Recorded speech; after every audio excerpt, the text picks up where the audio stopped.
मानव का क्रांति का बुलंद साहस, पराक्रमी वीरता, वीरता का मंत्र, प्रेम कहानी, सरफरोशी की तमन्ना अब हमारे दिल में है। देखना है जुड़ कितना बाजू एक कातिल में है। मानव की मानवता के नाते मानव का कर्तव्य, फर्ज,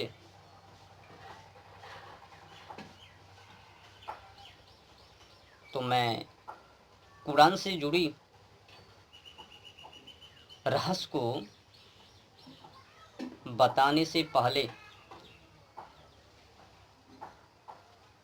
कुछ प्रमाणित हैं, दस्तावेज हैं, संख्या हैं, मैं उनका व्याख्यान कर देता हूँ। तो अगर कुरान में सूरह की बात किया जाए तो टोटल सूरह 114 हैं। अगर कुरान में 114 सूरह में आयतें की बात किया जाए तो 6236। अगर कुरान का पहला भाग पृथ्वी पर उतारने की बात किया जाए तो 610 में पहली आयतें पृथ्वी पर उतारा गया। कुरान का अंतिम भाग उतारने की डेट अगर उनका बात किया जाए तो 632 में। कुरान की 114 सूरतों में अगर रुकू की बात किया जाए तो 558 है। कुरान में कलिमात यानी वाक्य की संख्या बात किया जाए तो 7,07,439। कुरान में हुरूफ यानी शब्दों की संख्या उनका बात किया जाए तो 3,40,740 हैं। संपूर्ण कुरान में कुल सजदे की अगर बात किया जाए तो 14 हैं। तो ये सब हैं। तो कुरान के अंदर कुछ बड़ाई तो कुछ बुराई, कुछ अच्छाई तो कुछ बुराई। अच्छाई और बुराई ये कुरान के अंदर मौजूद हैं, उपलब्ध हैं। अब जो पढ़ेंगे अंधविश्वासों से बाहर होकर, अंधविश्वासों में ना पढ़कर अगर अध्ययन करेंगे तो पकड़ेंगे सत्य और असत्य को, क्या सही है क्या गलत है, कहाँ पर मिलावटी है कहाँ पर मिलावटी नहीं है, क्या उचित है क्या अनुचित है। इस तरह की पकड़ वही मानव कर सकता है जो मानव किसी का बुराई या फिर किसी का सम्मान, ना बुराई से मतलब रखता है और ना बुराई और सम्मान उनसे जो पड़े नहीं है। अब हर वामपंथी को देखो ना, वो अपनी अपनी बुराई को झांकने की कोशिश करता है। थोड़ी सी जो अच्छाई कर दिया उनको समाज के सम्मुख प्रकट कर देता है, दुनिया इतिहास के सामने साझा कर देता है। अच्छाई अच्छाई को और बुराई बुराई को झांकने का पूरा प्रयास करता है। क्या आपने कभी किसी मौलाना को टीवी डिबेट पर या फिर सोशल मीडिया पर ऐसा आपने देखा कि कुरान के अंदर क्या सच्चाई है क्या झूठाई है? वो नहीं बोलेंगे। जो थोड़ी मोड़ी सच्चाई है उनको उगलेंगे, जो बुराई है उनको छुपा लेंगे। इसीलिए हर कोई मानव कुरान को अध्ययन करे और सही को जाने, जो गलत है उनको समझाओ, बताओ। नहीं तो ये मौलाना, मुस्लिम ये छुपाते रहेंगे और हर मानव के पीछे लगे रहेंगे। उन लोगों का जो टारगेट है केवल कब्जा, पूरे विश्व पर कब्जा करने की टारगेट है। न रहम है किसी जानवर पंछी के ऊपर।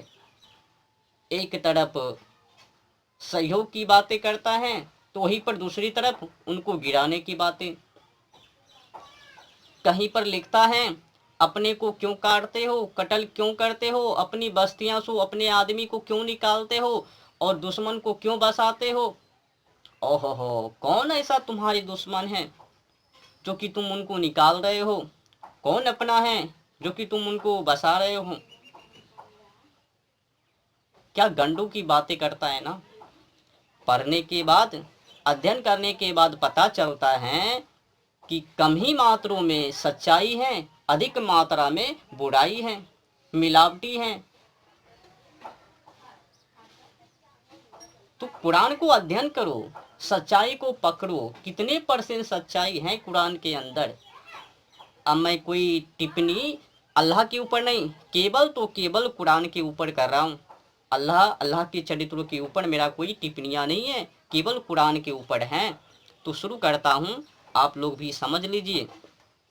पेज नंबर 42, कुरान माजिद सूरह 2 अल बकरा। देखो, इसमें दो बातें हैं। एक जगह पर कह रहा है कि मासिक धर्म है तो बता दो, कह दो वो गंदगी है तो औरतें से दूर रहनी है। ये तो अच्छी बातें हैं। सही है कि जब कोई महिलाएं तो उस समय या फिर उनके नज़दीक पुरुष को नहीं रहनी चाहिए, ये तो अच्छी बातें हैं, दूर रहनी चाहिए जब तक कि। देखिए, यहाँ पर तो सच्चाई दे दी। जब तक कि पूरी तरह से पाक ना हो जाए औरतें, तब तक उनके पास मत जाओ, गंदगी है। अच्छी बात है, डराने के लिए अगर लिख दिया तो अच्छी बातें हैं। यहाँ पर तो ठीक है, उचित है, अनुचित नहीं है। पर आगे जो लिखा 42 में यानी 42 में कुरान माजिद, या तो ठीक है, ये जो अच्छी बातें लिखा ना, लगता है कि किसी साधु संत से सीख लिया होगा और डाल दिया। और आगे देखो ना, अपनी मनमर्जी आचरण, टारगेट पूरे विश्व पर कब्जा करने की। क्या लिखा है, पढ़ के मैं आप लोगों को सुना देता हूँ। वह अपने अहकाम लोगों के लिए खोलकर बयान करता है ताकि वो नसीहत पकड़े। और कोई तुमसे हैज मासिक धर्म का हुक्म पूछते हैं तो कहा दो कि वह एक गंदगी है, तो इसमें औरतें से अलग रहो, और जब तक वो पाक ना हो जाए तो उनके करीब ना जाओ। फिर जब वो अच्छी तरह पाक हो जाए तो उसके तरीके से उनके पास जाओ जिसका अल्लाह ने तुम्हें हुक्म दिया है। अल्लाह दोस्त रखता है तौबा करने वालों को, और वह दोस्त रखता है पाक करने वाले को। अब देखिए, ऊपर तो अच्छी बातें लिख दी, अब नीचे क्या कह रहा है? तुम्हारी औरतें तुम्हारी खेतियां हैं, बस अपनी खेती में जिस तरह चाहो जाओ। अभी कौन सी बात हो गई?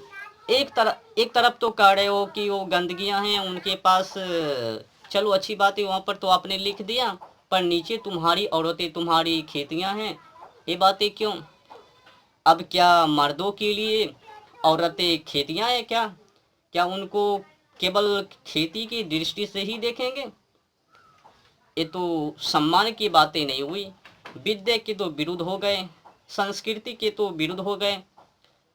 अब औरतें केवल मर्दों के लिए खेती हैं, अगर इस तरह से ढंग से लिखित हैं, लिखावट हैं, तो समझ सकते हो कि ये तो मनमर्जी आचरण है।